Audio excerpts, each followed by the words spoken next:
அம்மா ஜூலி, என்ன சொன்ன விஜய் சாரை? போகிற போக்கில் எதனா கோத்து விட்டு போயிடாதீங்கண்ணே. அஞ்சு அஞ்சுன்றதை 50 ஆக்கிடாதீங்க, 500 ஆக்கிடாதீங்க அப்படின்னு சொன்னல. எதுக்காக? இந்த காளையோட இது கட்டு, என்னது, ஜல்லிக்கட்டு காளை விஷயமா. இப்போது சென்னையில் வந்து ஒரு ரேப் கேஸ் நடந்திருக்கு. ரேப் கேஸு, ரேப்பு ப்ளஸ்ஸு கொலை, இது நடந்திருக்கே. இதுக்கு என்னம்மா சொல்ல போகிற? தேவையில்லாத்துக்கெல்லாம் வந்து தலையிடுவியே.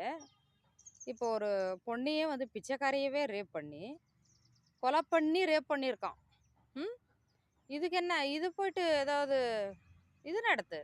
என்னது, போய் மீட்டிங் 4 பேர் சேர்த்து வச்சு மீட்டிங் நடத்தி அதுக்கு ஏதாவது வழியை பாரு. நான் வந்து வீட்டில் தான் இருப்பேன், இல்லாட்டி ஆஃபீஸில் இருப்பேன். முடிஞ்சா அங்கே வரையா முடியுமா?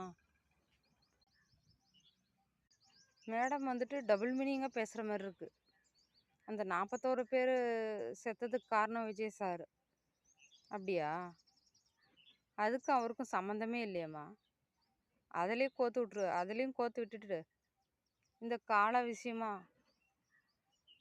நம்ம பாரம்பரிய ஜல்லிக்கட்டு கால விஷயமா அதுலேயும் கோத்து விட்டு வாயை வச்சுட்டு சும்மா இருக்க முடியாதா? பசங்கள்லாம் கம்மியானவங்களா? உன்னை கழுவி கழுவி ஊற்றுவாங்களே. ஆல்ரெடி கழுவி ஊற்றிட்டு தான் இருக்காங்க. நீ பிக் பாஸில் இருக்கும்போதே உன்னை கழுவி ஊற்றிட்டு தான் இருந்தாங்க.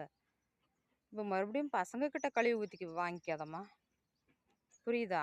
வாயை வச்சுட்டு அமைதியாக இரு. வாய் சும்மா இல்லையா?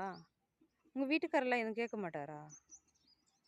வாயை வச்சுட்டு கம்முன்னு இருடி, பசங்களாம் ரொம்ப மோசமானவனுங்க, கழுவி ஊற்றுவானுங்க, இதெல்லாம் சொல்ல மாட்டாரா? வாயை வச்சுட்டு